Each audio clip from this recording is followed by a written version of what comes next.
Welcome to the webinar. No matter you are a product manager, program manager, or tech manager, we all face similar challenges. We don't always have all the information up front to plan our roadmap. So that's why we really wanted to go into a little bit more details on how we go about doing that. So a bit of the intro. My name is Becky Flint. I'm currently the founder and CEO of Dragonboat.io, which is actually a tool specifically built for program and portfolio management. And I built this tool based on my experience leading a lot of the product roadmaps for companies of all sizes. Now, we know as the product leaders, all of you program leaders, our goal is to build the product our customers love. But we also have these either goals or demands around the products have to help us to acquire new customers. The product has to help us retain our existing customers that would allow us to be ahead of our competition. Sometimes we have to build products for news and PR worthies and events, obviously need to be delivered on time, and it's scalable, and it's bug-free, and it's responsive to changes. That's a lot of responsibility. But one way or another, the organization looked at us to achieve this, right? On the other side is that we actually don't have a lot of controls on the elements to achieve what we need to achieve. So for number one thing is the demand. We don't really have control on how much demand coming into our way. There's requests from internal teams, regardless it's marketing, it's sales, it's customer success and support. We have feature requests obviously from customers, and we sometimes this is coming to us by our engineering partners that are asking for refactoring. Sometimes we actually propose that because we realize, we notice our platform is falling apart, we have lots of issues.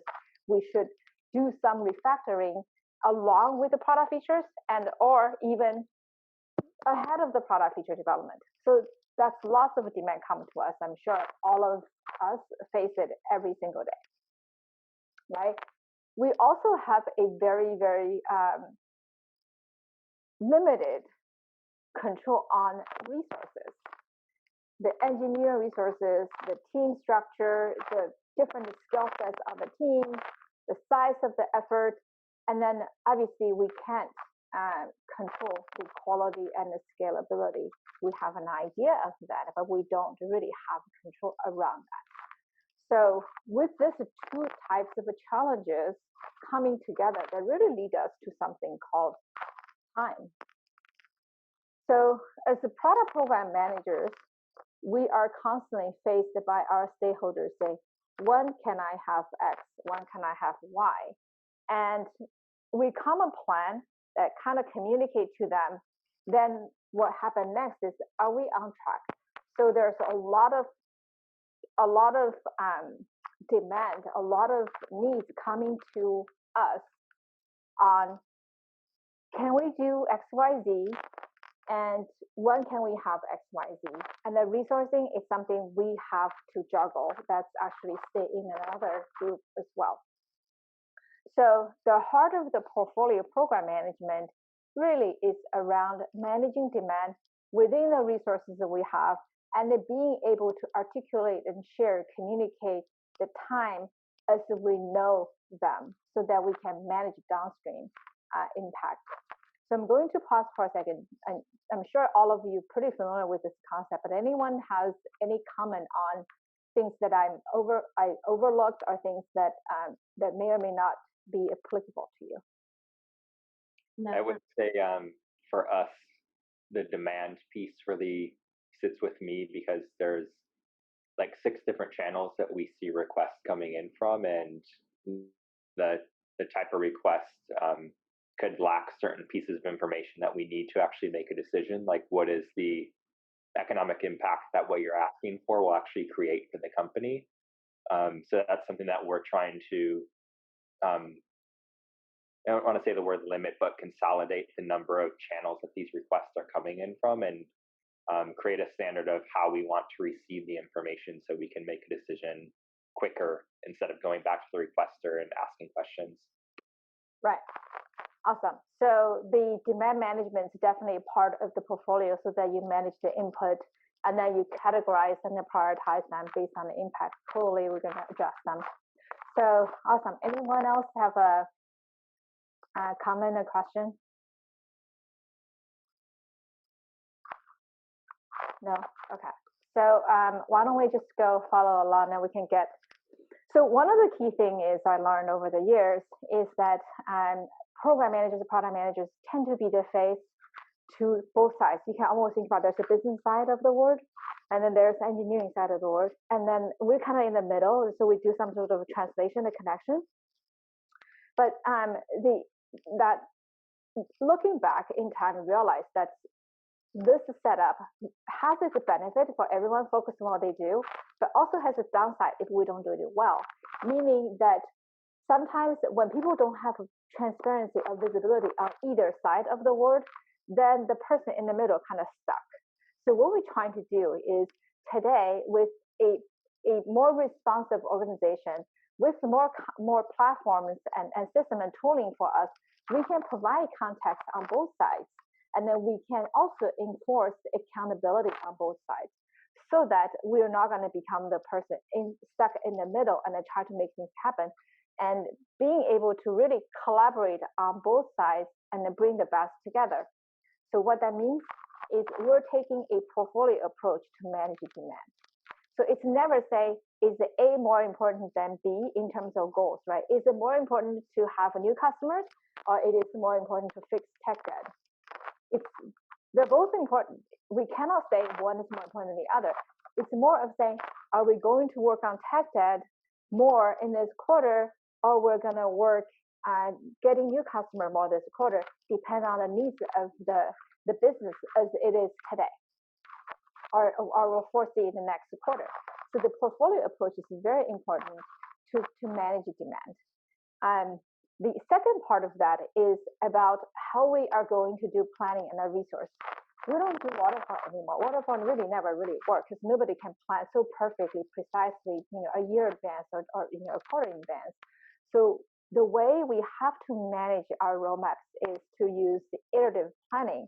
And that will give us the ability to have a better understanding of resourcing and a better understanding of the estimation and give us a sort of we can call it a fuzzy timeline, if you will, and it will help all of us to focus on things more important now, but still having ability to look further so then we can do iterative planning 1 month and then 1 quarter at a time.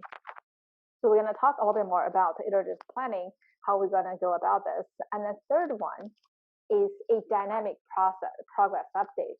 Will give us a better indication of the ship time. Now, a lot of times there's a huge debate say, hey, we're agile, we don't have a ship time. On the other hand, there's a need for ship time. The reason we need a ship time is not say, hey, you committed for XYZ date. Why didn't you achieve that? Obviously, that's something we can have a discussion on that. But the main reason we want a ship time is because the product doesn't go to market when we release the code. There's always downstream impact in terms of marketing and email communication, sales enablement, training, support, and all the others. If you have partners, you also need to give them a heads up, which means all our stakeholders, quote unquote, on the business side, need to know what is coming so then they can plan and the work, what they need to work to take the whole product to the market. Therefore, having an understanding of when certain features are going to be available is very important, not just to hit a date, but more importantly, it's for our downstream stakeholders to know what to do. And that's really important for us to have ability for them to see what's going on. So I'm sure that's main reasons of what program management come into place is really trying to align these three things. So I'm going to start each one of them. And the first one is talking about a portfolio management. So before we talk about portfolio management, let's just talk a little bit of the principle of product management. And this is something, so David Sachs is the first CEO of PayPal. And later on, he founded Yammer, and then now Yammer obviously sold it to Microsoft, this very, very successful company. And now he's the VP of Kraft. venture. So he said something called the rock, pebble, sand product management, and that's something actually very much relevant to program management as well. What that means is that we only look at the big rocks because these are foundational, really leads to what will move the needles. And the pebbles and sands are things like stories and tasks and bugs. These are things that we can't really plan ahead. They just come and we fill them up. What we focus is really the bigger ones, the bigger rocks that will move the needle.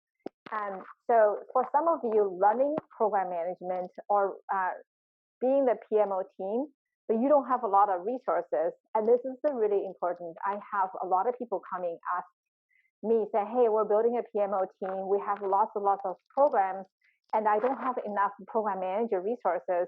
How do I decide to allocate my program managers? Should I go ask for budget or headcount? The question is, the answer is actually not. So same thing of where we allocate our resources to everything else. We allocate resources also to, from program management perspective, also to things more important, more complex. And this is the model we use at PayPal, and we use in a lot of other companies. The goal is for us to look at the rocks first.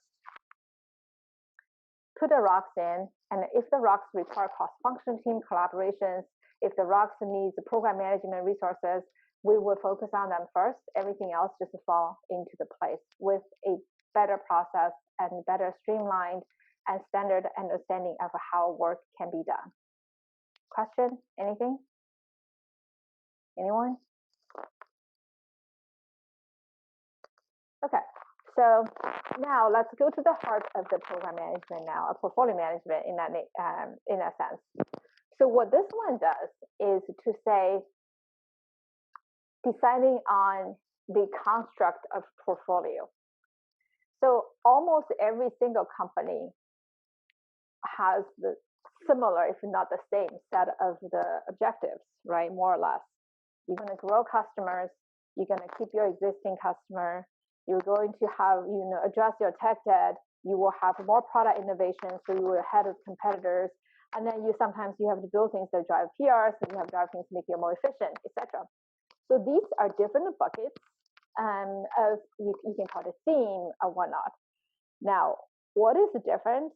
And that's something that will help a portfolio to be successful, is to first align with your key stakeholders, say, what size of each of the jars, if you will, how big each of these categories we want to invest in the coming, let's say, quarter.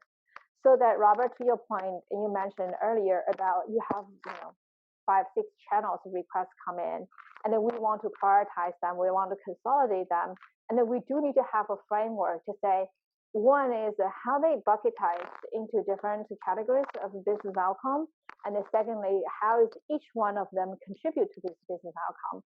With these 2 factors will help us to prioritize most of our features much, much better than the traditional way of, say, you have 1, 2, 3, 4, 5 type of sequential prioritization.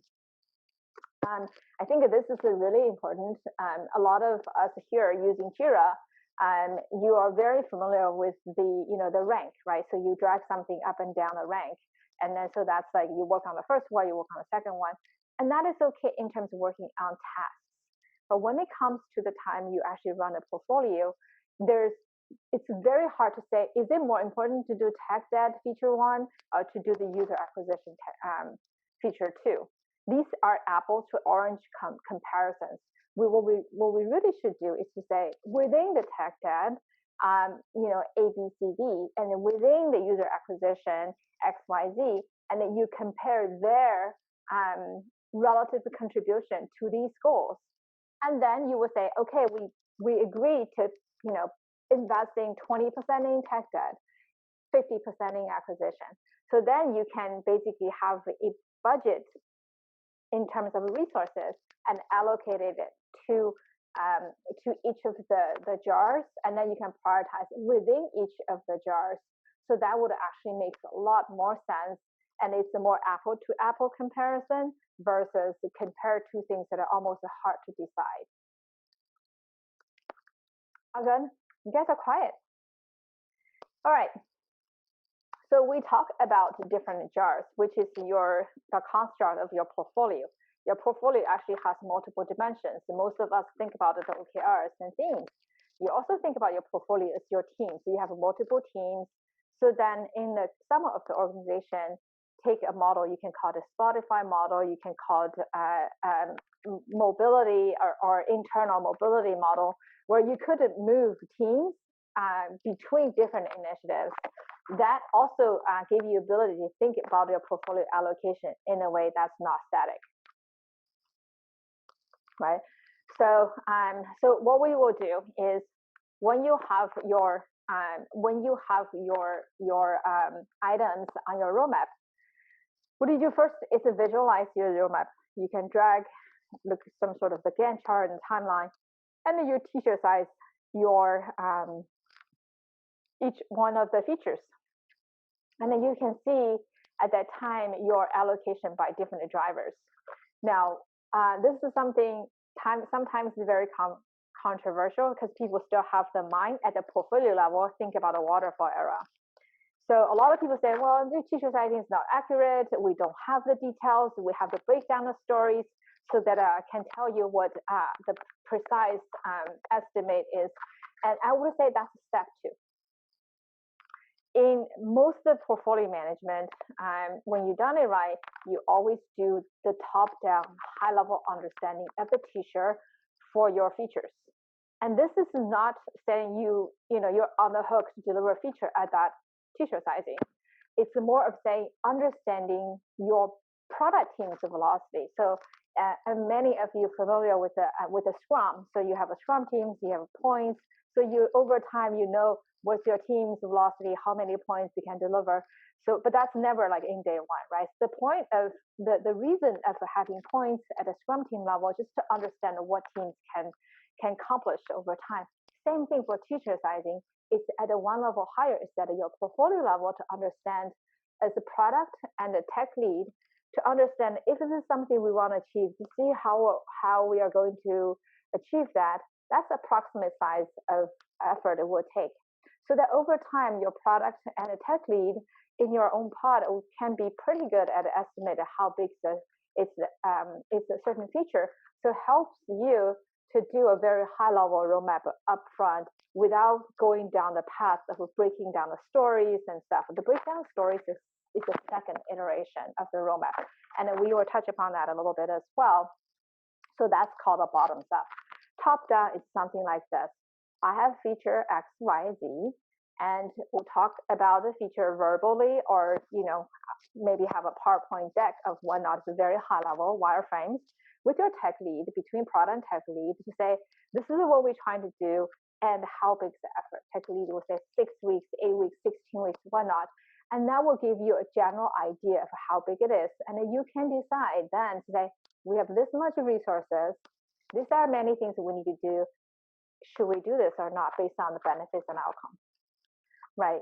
And the exercise that not only you come with a very high level iteration of the roadmap with a little bit of understanding of benefits, with a little bit of understanding of the resources. Remember, these are the 2 challenges we have in our portfolio. It also helps the product managers and designers that all these we kind of pre-eng work and plan out so they can do their part to make the feature ready so that they're not going to just go off to do everything, right? So have to prioritize for their time first. So I'm going to pause here for a second. Any questions? Yes. So the feature sizing, we are talking about ideas, right? Right. And do we have a designated field for this one? Yes. Yes. Okay. You can actually use that. You can use the effort field. I'm going to go into a demo pretty much right after this. I'm going to do a quick demo on Dragonboat. So here, for some of you already familiar with the Dragonboat, you probably know this is a place where you go to forecast, and then it's a forecast list. For those of you who are not familiar with the Dragonboat, just a quick overview. So Dragonboat is a product that I started which is for portfolio program management. It is a product integrated with the tools such as Jira and GitHub and others. For those are the Agile team tools. The idea is that Dragonboat integrate with the Agile team so that you can do portfolio and the program level, the planning and the tracking with a bigger picture, where the team use the Jiras and GitHubs and other tools, Pivotal, to manage their day-to-day Agile and Sprint as task activity. So when you put these two things together, you have the strategic and the portfolio activity in one tool, and the team and the Agile execution in another tool, but they're integrated just like how we work, right? And so with that context, I'm going to here show you how in the forecast feature, where you can see I already put in some of the ideas or features. And in here, you can see these are the features. Now I group them by OKRs, that's objective 1, 2, 3. And they are very high level target the quarter. Now, I'm going through step by step. Whenever we have a list of ideas that we want to work on, first we're gonna group them by various things that are important to us. We can group them by OKRs. We can group them by strategic themes, etc., depending on your company's preference. In this case, let's use the OKR, for example. And then we'll also group them to say, I want to work on these guys in Q3. But that's just a want, right? We don't know we can do it in Q3 yet. So we will group them here. So you can see there's a Q3 and there's a Q4. And you can see these are different objectives. I have pre-filled some of the data. You can see these are the efforts. These are efforts like a teacher size. They're in the currency of weeks. So it could be something like 4 weeks, 8 weeks, 20 weeks, 16 weeks, or whatnot. So that you can have a general idea of how much effort that would take. That will be also the baseline for your resources. As you can see here, I add something called the business value. Again, this depends on whether your company wants to use this method or not. You don't have to, but we recommend it because it's very hard to say what is the benefit to work on feature ABC. So the goal is in here, we tie each of the feature to objectives, and then we will say from a 0 to 100. So the recommendation is to use it from a 0 to 100. How much this feature is going to contribute to achieve this objective. Let's say our objective 3 is about retention. We'll improve our retention from 85% to 90%. Let's say that. So then we'll say if we would work on this feature, we can help achieve this 30%. So if we do 3 of the feature or 4 feature like this, we can achieve our retention goals. In most cases, one feature probably contribute part of the goals. If we can achieve 100% of the goals, great. But chances are it's not likely. So you start to have these kind of like benefit value, right? So you have a benefit, and then you have an effort, which is kind of like a teacher sizing. It gives you some understanding of the benefit and cost analysis. It also gives you some understanding at the quarterly level, do we have enough resources? Because overall add up to here, it's a 40 weeks. Maybe we have 40 weeks, maybe we don't. So that's something that gives us at least a general understanding. You can see Q3 or Q4 relatively evenly distributed. So it's a good starting point. So I'm gonna pause here for a second. Any questions?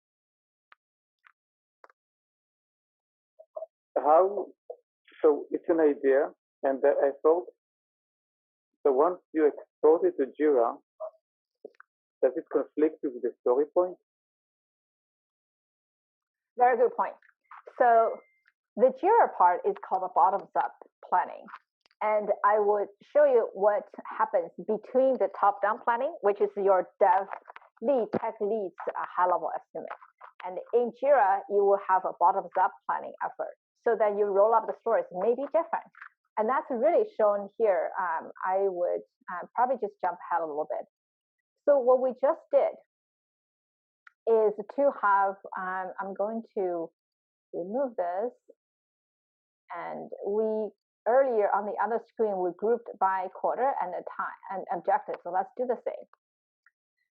So here is what we did in terms of the effort, right? So the effort will show us the length of the story, the length of the ideas.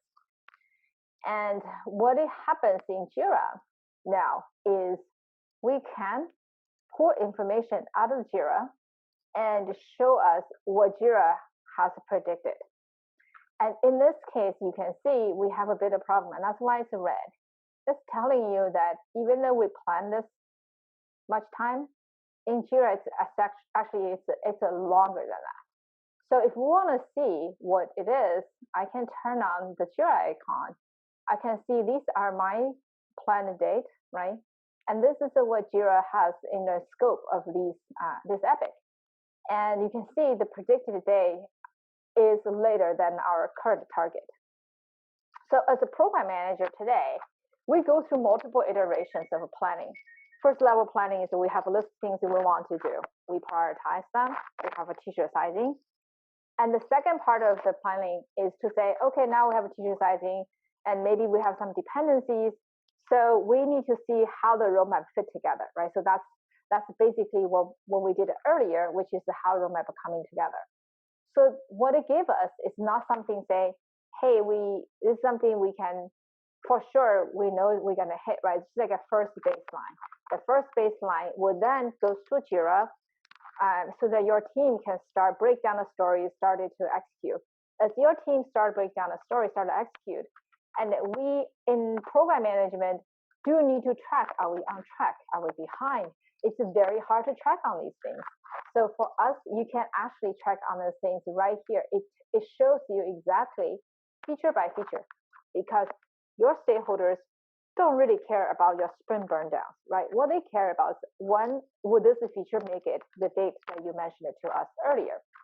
As you connect it to Jira, you can see that the timeline is different from what you planned. So we have two choices. One is to move things around in Jira just so that this one can make it on time. The second one is, we can't change it anymore. Our teams, it's a full.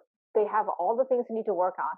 Therefore, we need to change our delivery date, right? So we can update the date and inform our stakeholders, right? So that if I were to do something like here, you can check on predict end date, which is what's coming from Jira, for example. I think most of you are using Jira here. And then also we can check on planned end date. That's what we planned earlier. So you can see the dates that are different. So then you can manage your basically stakeholder management and the progress tracking. And aggregate the story points. Yes. Can we? This can be a story point as well. So you can decide whether you use the story points or you use time tracking or use issue. So you can decide what it is, and you can actually see the story points of your stories and how they add up. Good. Excellent. Yeah. So if we use the same parameters, the same measurement right. as the story point in the estimation, you can get a very good estimation tool between the effort and actual story point. Yeah. So today, estimation are in the weeks, and we're in the process of building a feature so that you can estimate by story points, and then we convert it to weeks. Because in the end, this time is reflected by time. So one way or another, we have to reflect any sizing into a time so you can show it on the Gantt chart. But yes. So the goal is to have a plan, and then you have a progress, a prediction. Actual. Yeah. So basically, when we estimate the effort in the roadmap, and we do it by idea and quarter objective idea in the forecast. So here we can use the same measurement tool as story points. You see what I mean? Right. You can say it should take us 10 story points. Yeah. And later on, when we go to the actual quarter and actually have the Scrum team take the commitment and allocate story points in the Jira and use this manage feature here, you can see that it was 14, and in the other screen, later on it will be on the same screen, I'm sure, we just mentioned it was 10, so we can do a very good learning for the next project. Right. Right. Yes. So this is exactly right in that you do a top-down planning. Today we do only weeks. We will build things like story points. And then that will give you a same measurement when you do a bottoms up. So bottoms up will add up all the stories.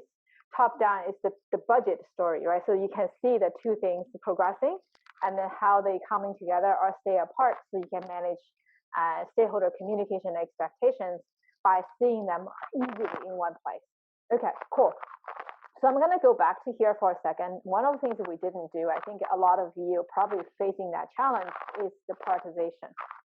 So assuming we have all the ideas in, we had, we already had the scoring and the sizing. What if we don't have enough resources? This happens every day, right?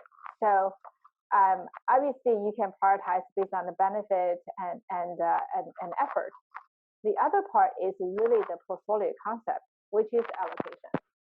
The most important things about the portfolio concept is how do we track our actual work against our allocation? Because quite often what happens is that people start to have goals. You have your OKRs, you have all the other nice, fancy strategic focus and whatnot, and then you start to prioritize your roadmap. And these two things never connect together. Right? Maybe you tie your objectives under your features, but they're still not tied together in terms of how our resources are deployed. And in the end, your strategy will never become a strategy if there's no resource behind it, right? So this one will give you a real-time view on your efforts and allocate to different objectives. So in this example, what you can see is that your objective number one, presumably it's the most important things you're supposed to do, actually has the least amount of the allocation, which may or may not be right, but at least to give you ability to take a look at that and decide, is this something that we should work this way? And that really comes in handy when you try to prioritize competing product features within different categories. Right, so let's using this example. In this example, let's say we have in this example, there's a 54 weeks of total effort required. We don't have 54 weeks. We only have, let's say, 40 weeks. So what do? Based on the allocation we have here, we know that the objective 2 and 3 are taking a lot more allocation. So objective number 3 may give up some of the resources to help with objective number 1.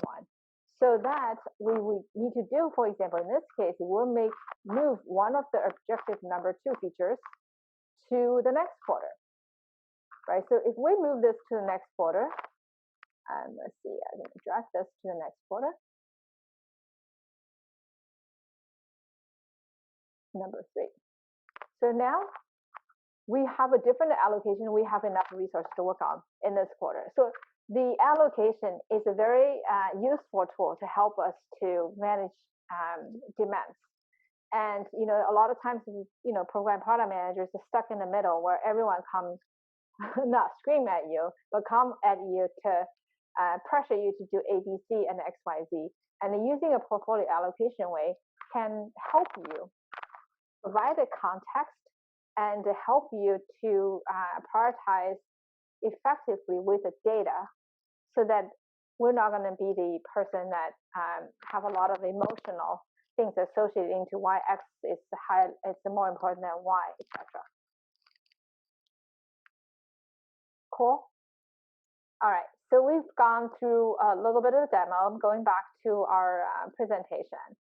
So if we were to say, how do we build our first iteration of the roadmap, is that you would import either copy and paste or import from Jira and whatnot to get your ideas into Dragonboat. And then you group them by strategic drivers, for example, your objectives. You can visualize on the timeline what they look like based on the teacher size, right? And then you can juggle allocations based on what we saw earlier when you over allocated one area versus the other. So you can juggle this kind of allocation.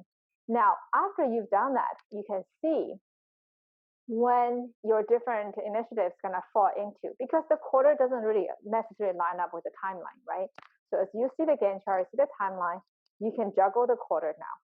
At that time is when you are ready to communicate with your stakeholders, because before that it's too early. And you don't want to wait too much after the story points and breakdown either, because that's a little too late. So this is the time you communicate with your stakeholders, and you don't have to communicate with them everything. You can just highlight the big rocks, and the context you provide is to say, here's our roadmap, and here's how they align to our strategic initiatives, and we have a high-level understanding of resourcing. Things may change, but this is what we have as the first iteration. So allow us to create something with the minimal amount of information. Question? All right, so go to the next one. Now, that's not the end of the word, right? So I always say program managers play two roles. You are, in one hand, you work with the engineering team and with your Scrum team, sometimes not on a day-to-day basis, but kind of keep an eye on that. But the most part is you focus on the strategic part of the work, which is the quarterly alignment we just did. And that's not the end of it, right? So we will do bi-weekly or weekly check-in, depending on your company's operating process.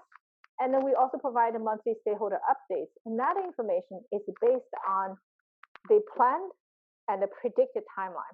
So you have a pretty general understanding of here's what we planned, are we on track or not, if we need to change some of our prediction. So you can almost draw an analogy of how you do Scrum. In Scrum, you do 2 weeks grooming, right? Sprint planning. In here, you do quarterly alignment. In Scrum, you do daily stand-up with your team. In strategic cycle, you do weekly check-in with your stakeholder, with your peers, and also with your Scrum team leads, Scrum masters. And then in the Scrum, you do 2-week sprint demo or whatnot, so to give your stakeholders a general idea what it is. In here, you do a monthly stakeholders update, maybe monthly, maybe bi-weekly, depending on how your team works. But this is basically your cadence at a higher level, portfolio level. We didn't talk about a feature request and trade-off. It's a bigger conversation we can discuss in a different time. But the idea is it's almost like go through a mini planning again, basically add new things and see what the implication to our roadmap. Question?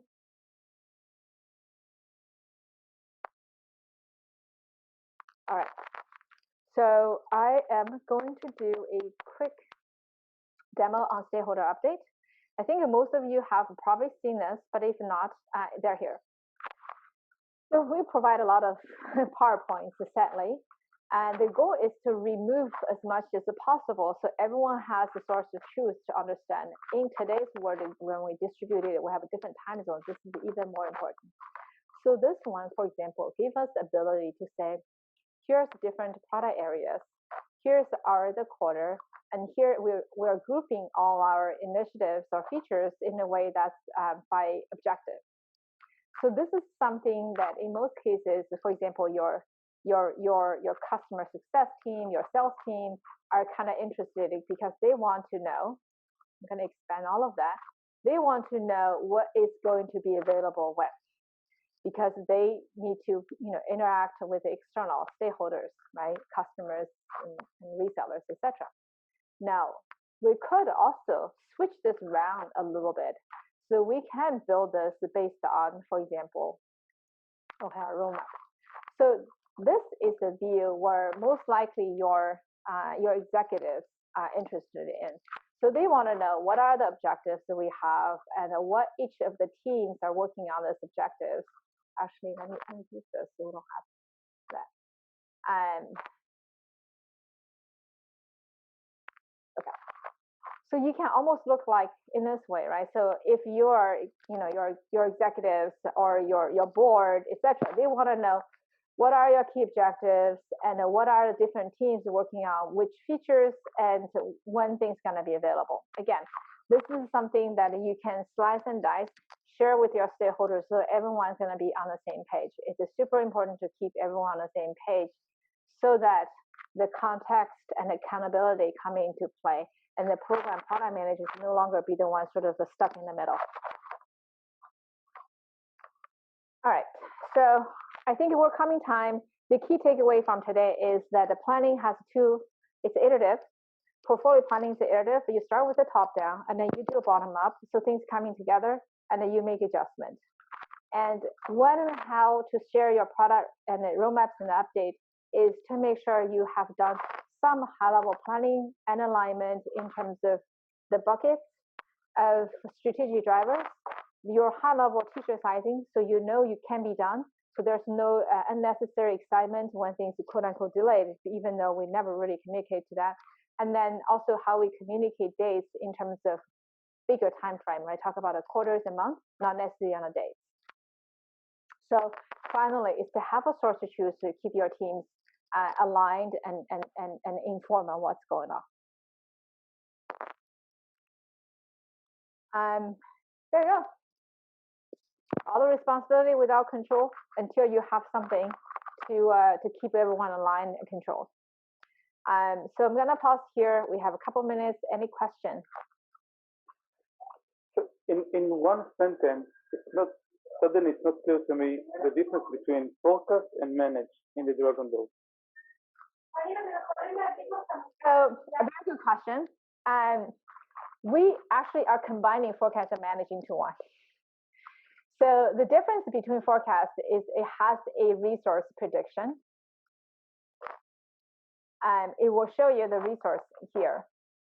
And we are in the process of combining tool, and so that you will have just one screen where you can decide to show or not show the resources panel.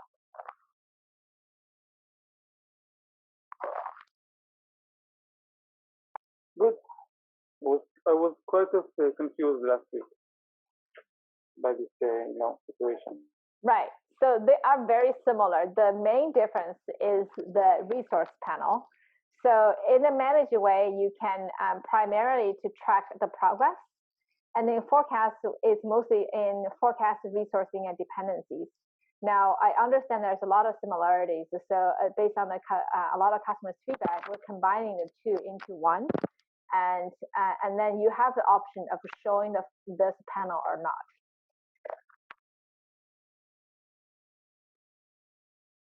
Any other questions?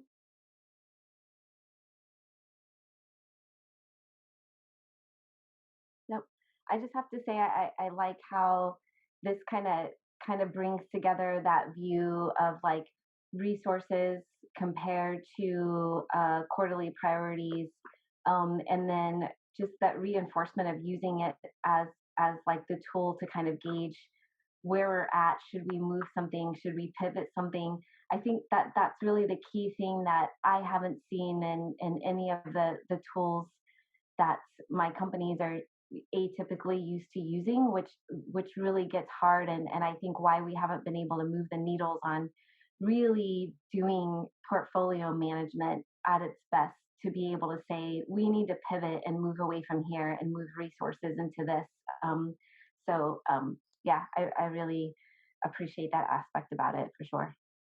Cool. Thank you so much, Dorothy. Yeah. Any other question, anyone?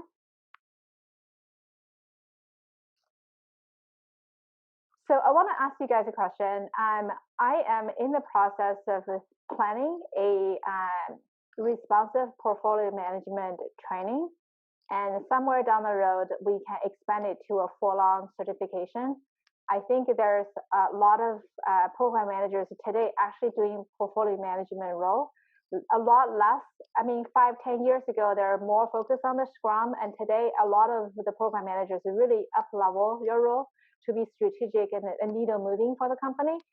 Portfolio management, on the other hand, wasn't really a very well understood, and let alone being trained. There's certified Scrum Master, but there's never anything around portfolio management in the context of Agile and outcome-driven OKR. So we're thinking about providing a training, free training for for people interested, maybe we do a 2-hour training. You can do have a little like intro certificate, level 1 type of thing. Are you guys interested? Yeah, I'd be interested. I would be interested, Becky. Awesome. Jean. Hi, Jean. That's great. We make it free, so you don't have to pay anything. But I think the goal is like, I think there's a very well understood agile process in the Scrum, but many of us actually doing portfolio management is nothing about that. So I'm really interested just to work with everyone and have this well understood, and I'm glad that you're interested. Any question from anyone else?